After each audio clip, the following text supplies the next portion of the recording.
এখন আমরা হুইস্টন ব্রিজের সাহায্যে রোধের পরিমাপ সংক্রান্ত আলোচনা করব। এখানে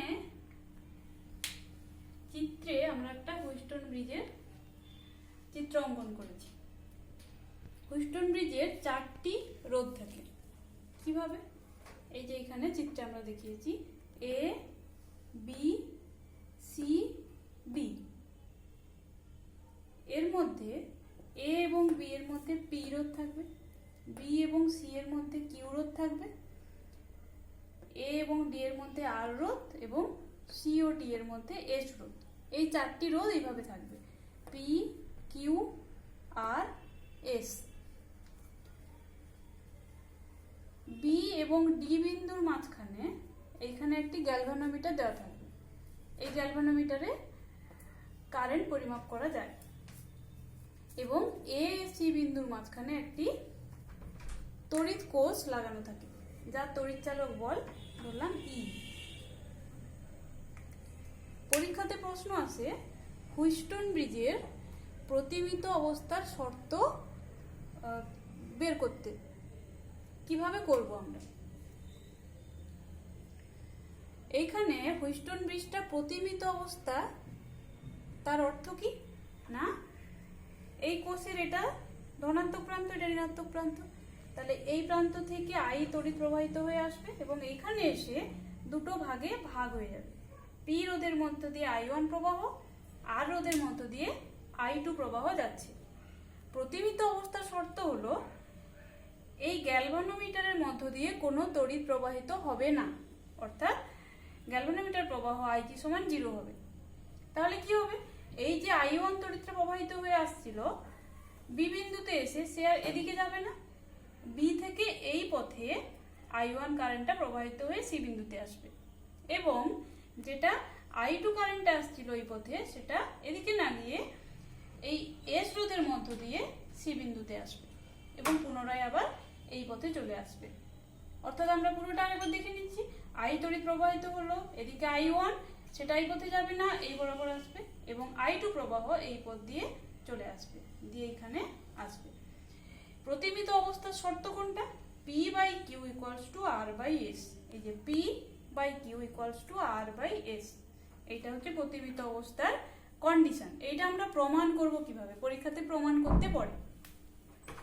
যেহেতু আমরা দেখছি এই দিক দিয়ে কোনো তড়িৎ প্রবাহিত হচ্ছে না, তার মানে কি বি বিন্দু এবং ডি বিন্দুর বিভব একই, এই দুটো একই বিভবে আছে বলেই এখান দিয়ে কোনো তড়িৎ প্রবাহিত হচ্ছে না, সেটা আমরা এখানে লিখব।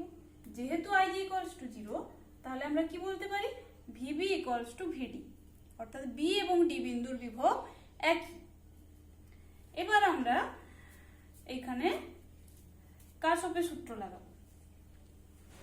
এই জায়গাটায় লাগাচ্ছি এ এবং বি বিন্দুর মধ্যে এইখানে। তাহলে বিভব পার্থক্য VA মাইনাস VB, এই যে লিখেছি VA minus VB equals to I into R. তাহলে এখানে তড়িৎ কত? I1 ইন্টু রোধ হচ্ছে P, এই যে এ আর বি বিন্দুর মধ্যে। তাহলে VA minus VB equals two I1 into P। ওহমের সূত্র লাগিয়ে দিয়েছি, V ইকুয়ালস টু IR। এবার আমরা লাগাবো এ এবং ডি বিন্দুর মাঝখানে। তাহলে এই যে VA minus VD equals to I2 into R. এটা VA, এটা VD, বিভব পার্থক্য VA মাইনাস VD সমান I2 ইন্টু আর। এই দুটো পেলাম। এবার আমরা কি দেখেছি? VB সমান VD। এবার এই দুটো সমীকরণ ভালো করে লক্ষ্য করবো। এইটা VA VA, এটা VB VD, VB VD সমান, তাহলে এই দুটো সমান হয়ে গেল। বাম দিকটা দুজনের সমান, তাহলে নিশ্চয়ই ডান দিক দুজনের সমান হবে, অর্থাৎ I1P equals to I2R, I1P equals to I2R। এবার এখান থেকে আমরা I1 বাই I2 কি পাবো? R by P। এবার আমরা এই দিকে লাগাবো ওহমের সূত্র। VB মাইনাস VC সমান কি? I1 ইন্টু কিউ লিখলাম, VB মাইনাস VC সমান I1 ইন্টু কিউ। এই দুটো বিন্দুর মধ্যে VD মাইনাস VC সমান I2 ইন্টু এস লিখেছি, VD মাইনাস VC সমান I2 ইন্টু এস। এখানেও একইভাবে VB সমান VD, তাহলে এই দুটো সমান, VC VC সমান, তাহলে দুজনের বাম পক্ষ সমান, তাহলে ডান পক্ষ নিশ্চয়ই সমান হবে, অর্থাৎ I1Q equals to I2 into S. এখান থেকেও আমরা একইভাবে পেয়ে যাচ্ছি I1 by I2 equals to S by Q. এবার এই সমীকরণটা আর এই সমীকরণটা I1/I2 বাম দিকে দুজনের, তাহলে R/P ইকুয়ালস টু S/Q লিখতে পারি আমরা। এই একটা সমীকরণ আর এই একটা সমীকরণ, তাহলে R/P ইকুয়ালস টু S/Q। এই দুটো থেকে আমরা কি লিখতে পারি? P/Q equals to R/S। এটাই হচ্ছে হুইস্টন ব্রিজের প্রতিমিত অবস্থার শর্ত, এটা পরীক্ষাতে আসে। এইখানে এসটা হচ্ছে আমাদেরকে নির্ণয় করতে হয়, অর্থাৎ যে রোধটা আমরা নির্ণয় করতে চাইছি সেটাকে এখানে লাগাবো এবং এই শর্ত থেকে PQR নিয়ে আমরা এস এর মানটা নির্ণয় করব। এবার এই পদ্ধতির কিছু সীমাবদ্ধতা আছে। এখানে আমরা কোন রোধটা পরিমাপ করতে পারবো এবং কোন রোধ পরিমাপ করতে পারবো না। তার আগে আমরা রোধকে বিশেষভাবে কয়েকটা ভাগে ভাগ করছি। নিম্নমানের রোধ অর্থাৎ লেস দেন 1 ওহম, 1 ওহমের থেকে কম রোধটাকে আমরা বলছি নিম্নমানের রোধ। উচ্চমানের রোধ কোনটা? না যেটা হচ্ছে 1000 ওহমের থেকে বেশি, অর্থাৎ 1 কিলো ওহমের থেকে বেশি, সেটা হচ্ছে উচ্চমানের রোধ। এই দুটো কোনোটাই আমরা হুইস্টন ব্রিজের সাহায্যে নির্ণয় করতে পারবো না। এটা হচ্ছে হুইস্টন ব্রিজের সীমাবদ্ধতা। নিম্ন এবং উচ্চ দুটো রোধই আমরা পরিমাপ করতে পারবো না। তাহলে আমরা কোনটা এখানে পরিমাপ করতে পারবো? 1 ওহমের থেকে বেশি এবং 1000 ওহমের থেকে কম, বা 1 থেকে 1000 ওহম। 1 ওহমের থেকে কম পারবো না, 1000 ওহমের থেকে বেশি পারবো না। তাহলে কোন রোধটা আমরা পরিমাপ করতে পারবো? 1 ওহম থেকে 1000 ওহম পর্যন্ত রোধটা আমরা পরিমাপ করতে পারবো। এবার আসছি কেন পারবো না, নিম্ন রোধটা কেন পরিমাপ করতে আমরা পারছি না। অর্থাৎ যেসব রোধের মান 1 ওহমের থেকে কম, সেইটা যদি আমরা এই এসে লাগাই তাহলে কি সমস্যা হবে? দেখো, এইগুলো সব তার দিয়ে যুক্ত, প্রত্যেকটা তারের একটা নির্দিষ্ট কিন্তু রোধ আছে। এবার এই রোধটা যদি 1 ওহমের থেকে কম হয়, দেখা যাবে তারের রোধগুলো ওর কাছাকাছি, 1 ওহমের কাছাকাছি। প্রত্যেক তারের কিছু রোধ থাকে, তাহলে তখন ত্রুটি আমাদের চলে আসবে এখানে পরিমাপে। কারণ এই রোধটা যে পরিমাপ করবো এটা তারের রোধের সঙ্গে প্রায় সমান হয়ে যাচ্ছে, তাহলে আমাদের ক্যালকুলেশনে অসুবিধা হবে। এটা গেল নিম্ন রোধ কেন মাপতে পারবো না। এবার আসছি উচ্চ রোধ কেন মাপতে পারবো না। এই এস এর মান যদি খুব বেশি হয়ে যায়, আমরা কি জানি রোধ মানে বাধা। এবার এইখানে যদি খুব উচ্চ মানের রোধ লাগাই, এখানে তড়িৎ প্রবাহে বাধা সৃষ্টি হবে, অর্থাৎ এই পথ দিয়ে তড়িৎ প্রবাহিত কম হবে এবং এই পথ দিয়ে বেশি তড়িৎ প্রবাহিত হয়ে যাবে। এই যে তড়িৎ প্রবাহ আই আসছে, সে তখন এই পথ দিয়ে প্রায় যাবেই না, বেশিরভাগ তড়িৎরা এই পথ দিয়ে চলে যাবে। তাহলে তাতে করেও আমাদের এই অজ্ঞাত রেজিস্ট্যান্স অর্থাৎ আননোন রেজিস্ট্যান্স এসটাকে পরিমাপ করতে অসুবিধা হবে। এখান থেকে কোশ্চেন কি আসে? হুইস্টন ব্রিজের প্রতিমিত অবস্থার শর্ত নির্ণয় করো। তাহলে এই ক্যালকুলেশনটা করে ছবিটা এঁকে এই পর্যন্ত করতে হবে। আরেকটা কোশ্চেন আছে যে হুইস্টন ব্রিজের সাহায্যে খুব নিম্নমানের রোধ বা খুব উচ্চমানের রোধ কেন আমরা পরিমাপ করতে পারি না।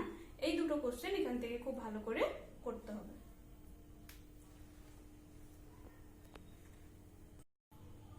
আমরা হুইস্টন ব্রিজ থেকে একটি অঙ্ক কিভাবে পরীক্ষাতে আসে একটা এক্সাম্পল আমরা দেখাচ্ছি। এখানে এই চিত্রটাতে 4টি রোধের মান দেওয়া আছে, P, Q, R, S। P equals to 100 ohm, Q equals to 10 ohm, R equals to 100 ohm, S equals to 10 ohm এবং এই ব্যাটারিটা দেওয়া আছে 1.5 ভোল্ট। কোশ্চেন হচ্ছে এ এবং বি বিন্দুর মধ্যে তুল্য রোধ আমাদেরকে নির্ণয় করতে হবে। তাহলে এই এ এবং বি বিন্দুর মধ্যে কতগুলো রোধ আমরা দেখতে পাচ্ছি? P, Q, R, S এবং G। প্রথমে তাহলে এখানে তুল্য রোধটা নির্ণয় করাটা একটু অসুবিধাজনক। এই দুটো রোধ আছে, এই দুটো রোধ আছে, আবার মাঝে এই রোধটা আছে। সহজ পদ্ধতিতে কিন্তু করাটা এখানে কঠিন হবে। কিভাবে করব আমরা? এটা হুইস্টন ব্রিজ লাগিয়ে করব। এখানে কন্ডিশনটা দেখো, এখানে যদি আমরা বসাই P/Q সমান কত? 100/10 equals to 10। R/S 100/10 equals to 10। তাহলে এইটা কি দেখতে পাচ্ছি? দুটো রেশিও সমান, অর্থাৎ হুইস্টন ব্রিজের প্রতিমিত অবস্থার শর্ত কিন্তু আমরা এখান থেকে পেয়ে যাচ্ছি। যদি এটা হুইস্টন ব্রিজ ব্যালেন্স অবস্থায় থাকে তাহলে কি হবে? প্রতিমিত হওয়ার শর্ত কি না, এই মধ্য দিয়ে কোনো তড়িৎ প্রবাহিত হবে না, অর্থাৎ এই রোধটাকে আমরা আর ধরবো না। তাহলে আমরা কোন রোধগুলোকে ধরবো? P, Q আর এস। এবার দেখো পি আর কিউ কিসে আছে? শ্রেণী সমবায় আছে। তাহলে পি প্লাস কিউ কত? 110 ওহম। আর এস শ্রেণীতে আছে, তাহলে আর প্লাস এস শ্রেণী সমবায় তুল্যরোধ একইভাবে 110 ওহম। এবার এইটার সঙ্গে এই পুরোটা সমান্তরাল সমবায় আছে, তাহলে এ এবং বি বিন্দুর মধ্যে তুল্যরোধ কত হবে? আর ড্যাশ ইকুয়ালস টু, এই দুটো এবার সমান্তরালে আছে, তাহলে 110 ইন্টু 110 বাই 110 প্লাস ওহম। তাহলে এই শর্ত বসিয়ে আমরা তুল্যরোধ নির্ণয় করে নিতে পারবো। আরেকবার বলে দিচ্ছি, প্রতিমিত অবস্থার কন্ডিশন পেয়ে যাচ্ছি আমরা এই মানগুলো থেকে, তাহলে এর মধ্যে দিয়ে কোনো তড়িৎ প্রবাহিত হবে না। তাহলে এইখান দিয়ে আসবে, এইখান দিয়ে আসবে। পি কিউ শ্রেণীতে আছে, তাহলে যোগ করে দিয়েছি। আর এর শ্রেণীতে আছে, যোগ করে দিয়েছি। এবার এইটার সঙ্গে এইটা সমান্তরালে আছে, সমান্তরালের শর্ত এই যে R1 into R2 by R1 plus R2 দিয়ে এটা বসিয়ে দিলেই আমরা তুল্যরোধটা পেয়ে যাব।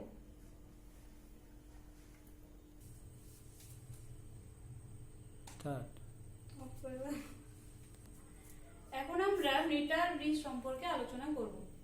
খুব ইম্পর্টেন্ট একটি টপিক, এটা প্র্যাকটিক্যালিও সিলেবাসে আছে ক্লাস 12। মিটার ব্রিজের সাহায্যে আমরা কি করব? অজানা রোধ নির্ণয় করতে পারব। ফর্মুলা সেই একই, হুইস্টন ব্রিজের প্রতিমিত অবস্থার condition P by Q equals to R by S. এখান থেকে অজানা রোধ এস নির্ণয় করব, S equals to Q by P into R. এবার এই পি কিউ এবং আর কিভাবে এখানে পরিমাপ করা হয় বা মিটার ব্রিজের গঠন কিরকম সেটা আমরা আলোচনা করব। প্রথমে আসছি মিটার ব্রিজের গঠন সম্পর্কে। এখানে একটি চিত্র অঙ্কন করেছি। এই চিত্রে এই যে দেখতে পাচ্ছি এ বি, এইটা এ বি হলো একটি জার্মান সিলভার বা ম্যাঙ্গানিজ দিয়ে তৈরি একটি পাত তার। এই তারের সঙ্গে একটি স্কেল যুক্ত আছে, তার সঙ্গে যোগ আছে এই যে এ বি একটি পাত, সিডি একটি পাত এবং ইএফ একটি পাত, অর্থাৎ মোট 3টি তামার পাত। এটা একটা তামার পাত, এটা একটা তামার পাত, এটা একটা তামার পাত। তাহলে এই হলো মোট স্ট্রাকচার। এবিটা হচ্ছে জার্মান সিলভার বা ম্যাঙ্গানিজ দিয়ে তৈরি একটি তার, তার সঙ্গে এই একটা তামার পাত, এই একটা তামার পাত, এই একটা তামার পাত। এর সঙ্গে আর কি যোগ আছে? এর সঙ্গে একটি এই পয়েন্ট আর এই পয়েন্ট থেকে একটি ব্যাটারি যোগ করা আছে। ব্যাটারিটার সঙ্গে আমরা দেখতে পাচ্ছি ডাইরেক্ট যোগ নেই, এটা একটা কমিউটেটরের সাহায্যে যোগ করা আছে। এটা একটা কমিউটেটর। কেন কমিউটেটর আমরা লাগিয়েছি ডাইরেক্ট ব্যাটারি না লাগিয়ে? কারণ হচ্ছে এখানে আমরা দেখতে পাচ্ছি কি এই দিকটা হচ্ছে তামা, এইটা হচ্ছে জার্মান সিলভার, তাহলে দুটো আলাদা ধাতু এখানে সংযোগ হয়েছে। একইভাবে এখানেও তাই, এই দিকটা তামা, এখানটা জার্মান সিলভার। এবার দুটো যদি আলাদা ধাতু সংযোগে থাকে, এটা একটা ধাতু যুগ্ম তৈরি হচ্ছে। ধাতু যুগ্মের ক্ষেত্রে যখন তড়িৎ প্রবাহিত হবে তখন একদিকে তাপের শোষণ হবে, একদিকে তাপের উদ্ভব হবে। তাতে করে কি সমস্যা হবে না, এই যে তারটার একক দৈর্ঘ্যে যে রোধ সেটা একই থাকবে না, একক দৈর্ঘ্যের রোধের একটা পরিবর্তন হবে এই তারের। সেই জন্য আমরা এটাকে ডাইরেক্ট ব্যাটারির সঙ্গে না লাগিয়ে কি করেছি, একটা কমিউটেটরের সাহায্যে যোগ করেছি। কমিউটেটরের সাহায্যে যোগ করলে কি হবে না, এই তড়িৎ প্রবাহের অভিমুখ পরিবর্তিত হবে। এই যে মিটার ব্রিজের মধ্য দিয়ে যে তড়িৎটা প্রবাহিত হবে তার অভিমুখ পরিবর্তিত হবে। অভিমুখ পরিবর্তন হলে কি আমাদের সুবিধা হবে না, একটা অভিমুখ থাকলে একদিকে তাপ উদ্ভব একদিকে শোষণ হচ্ছিল, পরের মুহূর্তে যখন অভিমুখটা চেঞ্জ হয়ে যাবে তখন যেদিকে তাপ উদ্ভব হচ্ছিল সেদিকে শোষণ হবে। একটু আগে উদ্ভব হয়েছিল, এখন শোষণ হবে, তাহলে কি হবে, এটা ব্যালেন্স হয়ে যাবে। এদিকেও একইভাবে সেই একই জিনিস ঘটবে। এই জন্য এইখানে আমরা কমিউটেটরের সাহায্যে ব্যাটারিটা লাগাবো। এবার এই যে বি এবং সি এর মাঝখানে আমরা একটা রোধ লাগাবো আর। ডি এবং ই এর এস, এই এসটাই আমরা নির্ণয় করতে চাইছি, অর্থাৎ আমাদের আননোন রেজিস্ট্যান্স আর এর মান আমরা নির্ণয় করতে চাই। এটাকে আমরা জানা রোধ দেব, অর্থাৎ আমরা জানি এমন একটা রোধকে এখানে যুক্ত করব। তাহলে এই দুটো হলো আমাদের আর এবং এস। এবার এই তামার পাত্র থেকে গ্যালভানোমিটারের সাহায্যে জকি লাগানো আছে। এই জকিটা কি করা হবে না, জকিটা এই পজিশন চেঞ্জ করা হবে। এই যে এ বি তারের মধ্য দিয়ে জকির পজিশন আমরা চেঞ্জ করতে পারবো। জকির পজিশন চেঞ্জ করে করে কি করব না, গ্যালভানোমিটারে ব্যালেন্স কন্ডিশন আনবো, অর্থাৎ গ্যালভানোমিটার প্রবাহকে জিরো করব। ধরলাম আমরা এই যে পজিশনে রাখা জকিটা রাখতে আমাদের গ্যালভানোমিটার প্রবাহ শূন্য হলো, আইজি ইকুয়ালস টু 0 হলো। তাহলে এটাই হচ্ছে আমাদের প্রতিবিত অবস্থা বা ব্যালেন্স কন্ডিশন। এই মুহূর্তে এ থেকে যে পর্যন্ত এই যে রোধটা, এই রোধটা হচ্ছে আমাদের পি, এবং বি থেকে যে পর্যন্ত অংশে যে রোধটা সেটা হচ্ছে আমাদের কিউ। অর্থাৎ আমরা পি কিউ আর এস চারটে কিন্তু এখানে পেলাম। ব্যালেন্স কন্ডিশনে এ যেটা হচ্ছে এই অংশের রোধ হচ্ছে পি, এই অংশের রোধ কিউ, এটা আমাদের আর, এটা এস। তাহলে এই মুহূর্তে আমরা পি কিউ আর জেনে যাচ্ছি, তাহলে আমরা এই শর্ত থেকে এস নির্ণয় করে নিতে পারবো। এবার কিভাবে আমরা ক্যালকুলেট করব, ধরলাম আচ্ছা আমরা এই যে জার্মান সিলভার বা ম্যাঙ্গানিনের তারটা নিয়েছি, মিটার বিজের তারটা, তার দৈর্ঘ্য হচ্ছে 1 মিটার, অর্থাৎ 100 সেন্টিমিটার। এই যে এবি অংশটা তার হচ্ছে দূরত্ব 100 সেন্টিমিটার। ধরলাম আমরা জকির এই পজিশনে আমরা ব্যালেন্স কন্ডিশন পেয়েছি, তাহলে এ যেটা ধরলাম আমরা এল সেন্টিমিটার,